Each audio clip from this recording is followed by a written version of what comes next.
Julius Caesar. இதுதான் பாடத்தினுடைய தலைப்பு.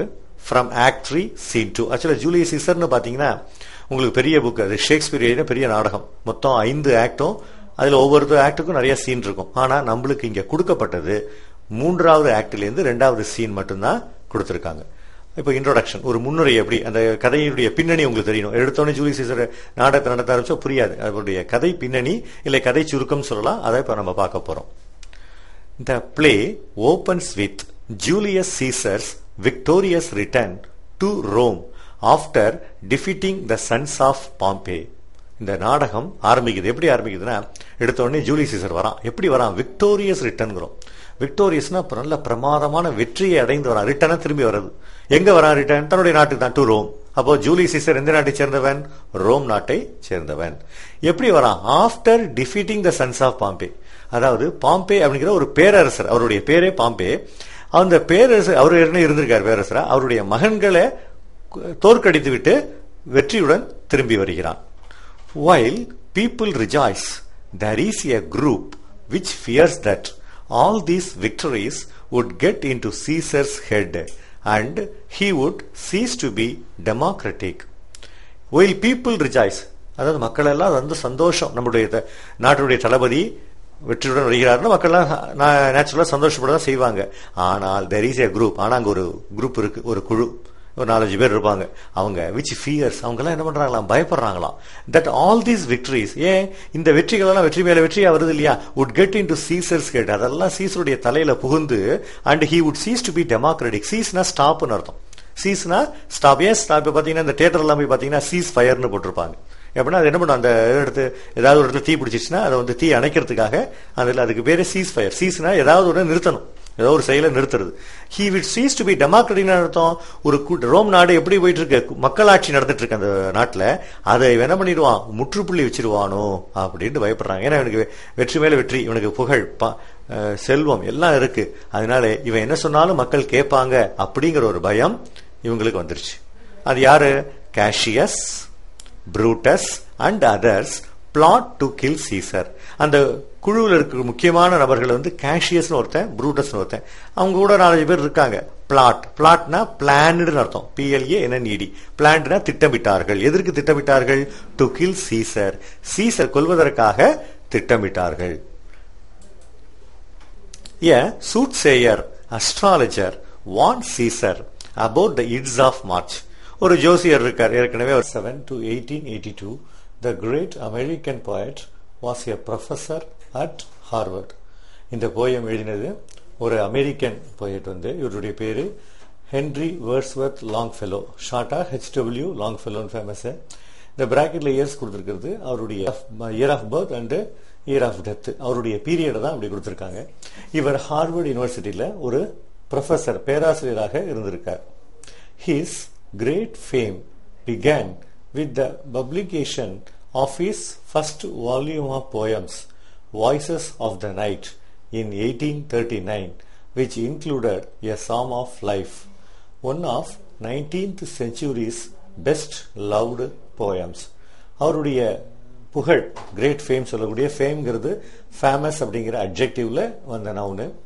அந்த அவருடைய புகழ் எப்ப ஆரம்பிச்சதுன்னா, அவருடைய முதல் வால்யூம் ஆஃப் போயம்ஸ், அதாவது கவிதை தொகுப்பு, வாய்ஸஸ் ஆஃப் த நைட் அப்படிங்கிற ஒரு தலைப்புல ஒரு கவிதை தொகுப்பை வெளியிட்டார். அவர் வந்து எந்த வருஷத்துல அப்படின்னா 1839ல. அதுல இப்ப நம்ம படிக்கக்கூடிய அந்த சாம் ஆஃப் லைஃப்ங்கிற போயமும் சேர்ந்து இருக்கு. அந்த சாம் ஆஃப் லைஃப் அப்படிங்கிறது one of the 19th century's best loved poems. 19ஆம் நூற்றாண்டின் எல்லாராலும் விரும்பப்படக்கூடிய ஒரு தலை சிறந்த ஒரு கவிதை அப்படின்னு சொல்றாங்க. His other collections include ballads 1841, Evangeline 1847, Hiawatha 1855, The Courtship of Miles Standish 1858 and Tales of a Wayside in 1863.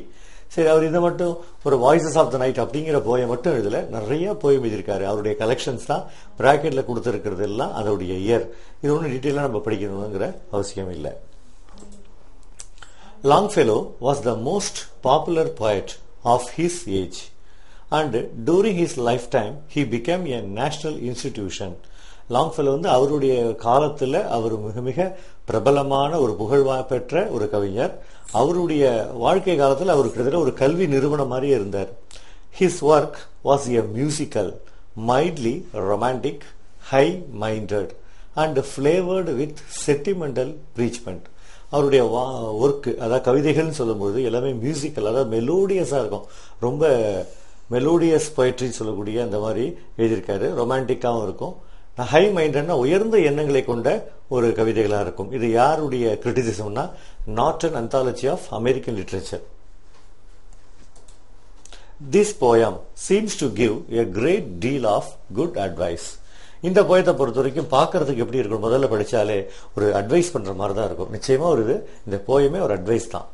It tells the reader not to waste his or her time, but to be up and going. இதை படிக்கிறவங்களுக்கு இந்த poem என்ன சொல்லுது அப்படின்னா, டயத்தை waste பண்ணாதீங்க. காலம் வந்து பொன் பண்றதுலாம் நம்ம படிச்சிருக்கோம். அதை வந்து வேஸ்ட் பண்ணாம அதை விட என்ன பண்ணணும், but to be up and going. நம்மளுடைய எண்ணம் எல்லாம் மேல மேல உயரகணும், நம்மளே டெவலப் பண்ணிக்கணும் அப்படிங்கிறார். Not to be discouraged by failures, but to have a heart for any fate. அதே மாதிரி தோல்விகளை கண்டு என்ன பண்ண, டிஸ்கரேஜ் தோழக்கூடாது, தோல்விகளை கண்டு தவழக்கூடாது, failures. But to have a heart for any fate, இதையும் தாங்கும் இதயம், எந்த விதி வந்தாலும் நம்மளால சமாளிக்க முடியுங்கிற ஒரு இதயம் நமக்கு வேண்டும். Not to judge life by temporary standards, but to look to eternal reward. வாழ்க்கையை இன்னைக்கு உள்ள நிலைமையை வச்சு நம்ம என்ன பண்ணக்கூடாது, ஒரு தீர்மானித்தரக்கூடாது இதுதான் வாழ்க்கை அப்படின்னு. நிச்சயமாக எல்லாருடைய வாழ்க்கையிலும் ஒரு முன்னேற்றம் உண்டு. இப்ப ஏற்கனவே முன்னேறிகளும் இன்னும் படிப்படியாக அதிகமா முன்னேறுவாங்க.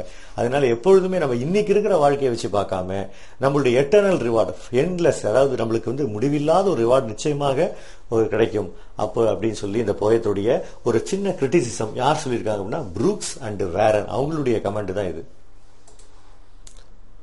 இப்போ நம்ம இந்த போயத்துக்கு போறோம். What the heart of the young man said to the psalmist. ஆக்சுவலா சாம் அப்படின்னாலே என்ன, முதல்ல போயட்டுடைய டைட்டில பாருங்க. சாம் அப்படின்னாலே ஹோலி சாங்னு அர்த்தம், ஒரு புனிதமான பாடல். நம்ம தமிழ் செய்யுள்லாம் எடுத்திருப்பீங்க, எடுத்த உடனே என்ன இருக்கு, இறைவாழ்த்து இருக்கு. அதே மாதிரிதான் இங்கிலீஷ்லயும் கொடுக்கணுங்கிறதுக்காக இதை உங்களுக்கு கொடுத்திருக்காங்க. What the heart of the young man, ஒரு இளைஞனுடைய இதயம் சொல்லக்கூடிய, யார்கிட்ட சொல்றேன், சாமிஸ்ட். சாமிஸ்ட்னா யாரு, சன்னியாசின்னு சொல்லலாம், ஒரு முனிவர்கிட்ட சொல்லக்கூடிய மாதிரி ஒரு போயத்தை H.W. லாங்ஃபெல்லோ எழுதியிருக்கார். இப்போ இந்த போயட்ல படிக்கிறேன், மீனிங் சொல்றேன். Tell me not in mournful numbers. எப்பவுமே கவிதை வந்து அப்படியே ப்ரோசா மாத்தலாம், பொயட்ரிலாம் ஈஸியா ப்ரோசா மாத்தலாம். எப்படி பாருங்க, இப்ப டெல் மீ நாட் இருக்கு, டோன்ட் டெல் மீன்னு அர்த்தம். டோன்ட் டெல் மீனா நம்மள்ட்ட தமிழ்ல என்ன, சொல்லாத, எங்கிட்ட சொல்லாத. எப்படி சொல்லாதேங்கிறான், இன் மோன்ஃபுல் நம்பர்ஸ். மோன்ஃபுல்னா துக்கம், மோன்ஃபுல்னா என்னது, துக்கம். நீங்க நம்பர்ஸ் அப்படிங்கிறது ரைம்ஸ். ஆக்சுவலா பொயிட்ரியில வந்து நம்பர் இருக்கும். நம்மளுடைய தமிழ் செயல் எடுத்து பாத்தீங்கன்னா என்ன இருக்கும், எதுகை மோனை இப்படிலாம் சொல்ற மாதிரி ஓரசை ஈரசைன்னு இருக்கும். இங்கேயும் அதே தான், அந்த நம்பர்ஸ்ங்கிறது அந்த அசையுடைய சீரசை வாய்பா, அந்த வாய்பாடு இந்த தேமா அப்படி மனா படிச்சிருப்பீங்க. அதே தான் இங்கிலீஷ்ல கொஞ்சம் வித்தியாசமா இருக்கும். அதுக்கு தான் இங்க நம்பர்ஸ். அதாவது ஒரு கவிதை எப்படி இருக்கக்கூடாதான், ஒரு துக்கமாக சோகமான நிகழ்வுகளாக இருக்கக்கூடாது, அப்படி சொல்லாத அப்படிங்கிற